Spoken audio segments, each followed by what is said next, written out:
दोस्तों, हम उम्मीद करते हैं कि आप सब बहुत अच्छे होंगे। मैं उत्कर्ष गुप्ता से कवर करता हूँ अपनी यूट्यूब चैनल पर। जानते हैं कि आजकल इतना ज्यादा ऐसे केसेस आ रहे हैं कि हम जो देख रहे हैं टेलीविजन पे देख रहे हैं, बाकी चीजों पे देख रहे हैं कि जो है नारी पर इतना ज्यादा अत्याचार हो रहा है या क्या कह रहे हैं उस चीज को, हमारे पास शब्द भी नहीं है। तो उसी बात को लेकर के हमारे साथ आज मैडम यहाँ पे हैं हमारे पास। तो मैम अपना परिचय दे दीजिए जनता को। सबसे पहले तो मैं डॉक्टर अनिता गृह विज्ञान विभाग की विभाग अध्यक्ष रही हूँ कॉलेज में, और समाज के लिए सामाजिक संगठनों से जुड़ी हुई हूँ। महिलाओं के लिए काम करती हूँ, खुद भी महिला हूँ और महिलाओं के खातिर काम। मैम अगर जैसे हम लोग एक बात कहते हैं, हम लोग पढ़ते भी हैं कि वुमेन एम्पावरमेंट, इसके बारे में थोड़ा बता दीजिए आप। सबसे पहले तो कुछ क्लियर करना चाहती हूँ, महिला सशक्तिकरण को लेकर के लोगों की बहुत भ्रांतियां हैं। ऐसे कुछ लोगों महिलाएं तो शुरू से सशक्त थी, तभी आपने उनको अनेक रूपों में पूजा है, अनेक रूपों में जाना है। पहले भी सशक्त थी, आज भी सशक्त है।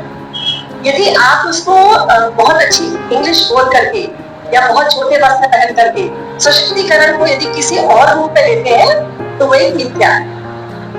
महिला विचारों से सशक्त होना चाहिए, भावनाओं से सशक्त होना चाहिए, काम के प्रति सशक्त है, और वैसे भी पुरुषों से बहुत ज्यादा महिलाएं काम करती हैं। लेकिन आज भी घर में यदि आप देखेंगे तो पहले वो पुरुष को खिला करके तब बात में खुशी होती है, या अपने बच्चों को पहले करके तब वो खुशी होती है। तो महिला तो ऐसी है। मैम हमारा सवाल आपसे ये था, जैसे कि जब ये आजकल इतना कुछ बढ़ता जा रहा है, तो जो लड़कियां सोचती हैं कि हम बड़े सपने लेके जाती हैं कि हमें जॉब करना है या हम IAS PCS का ड्रीम रखें, तो कहीं ना कहीं उनको भी अब घबराहट होना शुरू हो गई है कि हम क्या करें, आगे किस तरह चलें, क्योंकि इस संसार में कहा जाए दरिंदे बहुत ज्यादा बढ़ते जा रहे हैं। तो उसका कुछ बारे बताइए आप। तो दरिंद्रों को कम करने के लिए ये तो कोई सॉल्यूशन नहीं है कि हम लड़कियों की प्रगति को कम कर दें, है ना। जब ईश्वर ने दो ही चीज बनाई है, लड़का और लड़की, दोनों में बराबर दिमाग दिया है और दोनों अपनी अपनी प्रतिभाओं के हिसाब से काम कर रहे हैं। एक विकसित समाज के लिए, विकसित देश के लिए, तो यदि दोनों वर्किंग है तो ज्यादा अच्छे से समाज चल सकता है और हमारा देश चल सकता है। परिवार तो चलेगा ही चलेगा।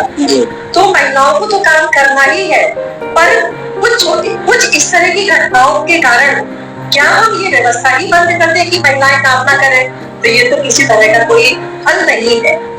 हल ये है कि ये जो दरिंदगियां हो रही है, इन पे हम कैसे अंकुश लगाएं, इसको हम कैसे रोकें। तो इसको ही लेकर के मैं सबसे पहले यही चाहती हूँ कि जो भी कार्यस्थल है जहाँ महिलाएं कार्य कर रही हैं, एक आंतरिक कमेटी एक बनी हुई है। वहां आजकल विभिन्न सभी जितने भी ऑफिस होते हैं उसमें एक इंटरनल कमेटी होती है। यदि कोई भी महिला के साथ कोई भी घटना यदि होती है तो वो उस आंतरिक कमेटी में वो जाकर के देती है और उसका सॉल्यूशन निकलता है। यदि वो सॉल्यूशन नहीं निकल, जैसे कोई बात होती परिवार में, पहले हल करने की कोशिश करते हैं, यदि हल नहीं होती है तब हम उसको बाहर ले करके जाते हैं। तो मैं एक लोकल कमेटी की भी चेयरपर्सन हूँ और इस तरह की घटनाएं आती है, हमारे पास भी आती हैं, लेकिन हल भी निकलता है। तो एक त्वरित यदि न्याय व्यवस्था हमारी हो जाए, तुरंत यदि हल निकले, तो अगले व्यक्ति के अंदर एक खौफ आ जाता है कि बड़ी उसकी बदनामी होगी कि यदि उसको ये पता चला कि जिस कार्यस्थल में वो कार्य कर रहा है या कर रही है उनके बीच में कोई अनुचित यदि बात हो रही है तो वो बुरा होगा। तो मेरा बस यही आग्रह है कि इस चीज को लेकर के लड़कियां अपना कार्यस्थल कम कर दें या छोड़ दें तो ये उचित नहीं। मैम जैसे हम सब सोशल मीडिया से कहीं ना कहीं जुड़े हुए हैं, तो कई बार अभी बहुत समय ट्रेंडिंग टॉपिक चल रहा है कि अब नहीं आएंगे भगवान श्री कृष्ण, तुम्हें खुद उठना होगा और तुम्हें खुद लड़ना होगा। तो इसके बारे में आप क्या कहना चाहते हैं कि कलयुग का ऐसा समय आ गया है कि अब लड़कियां खुद लड़े और खुद आगे बढ़े? देखिए, अब आप यदि बात करो तो सतयुग की, तो सतयुग तो चला गया, सतयुग तो आने से रहा है ना। जो युग ही युग है वो अब ये आप और हम ही बना रहे हैं, जैसा वर्तमान युग चल रहा है। लेकिन ईश्वरीय शक्ति है, वो हमें कार्य करने की प्रेरणा देती है, हमारे विचारों को सकारात्मक दिशा देती है ताकि हम अच्छे से कार्य कर सके और आगे बढ़ सके।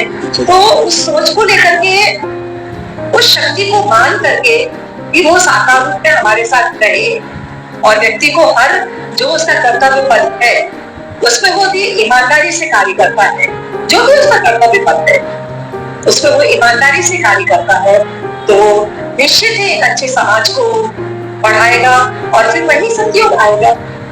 जी मैम, लास्ट में आपसे पूछना चाहेंगे, जो गृहिणी है वो भी कहीं ना कहीं अपनी बेटियों को लेकर के बहुत सतर्क हो गई है कि उनको नहीं पढ़ाना है या कुछ नहीं करना है, तो उनको कुछ कहना चाहेंगे आप कि कैसे क्या करें? हाँ, बिल्कुल कहना चाहूंगी कि क्यों नहीं पढ़ाना है, बिल्कुल हमारी बच्चियों को पढ़ाना है, उनको आगे बढ़ाना है। मेरी बेटी कमर्शियल पायलट है।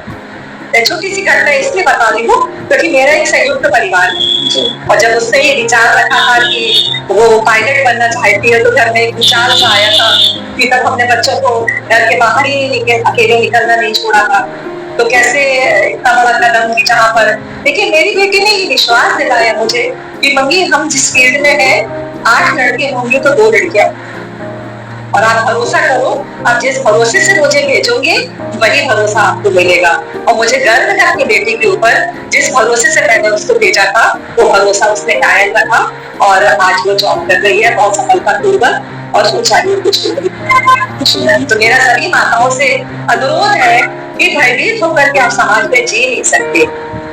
एक ही अनुरोध करती हूँ कि आओ बहनों, एक दीपक जलाएं, नया घर नया संसार बसाएं, अज्ञान से मेरे बेटा नया सूरज उगाएं, बढ़ती दुनिया की सब हम कदम पर।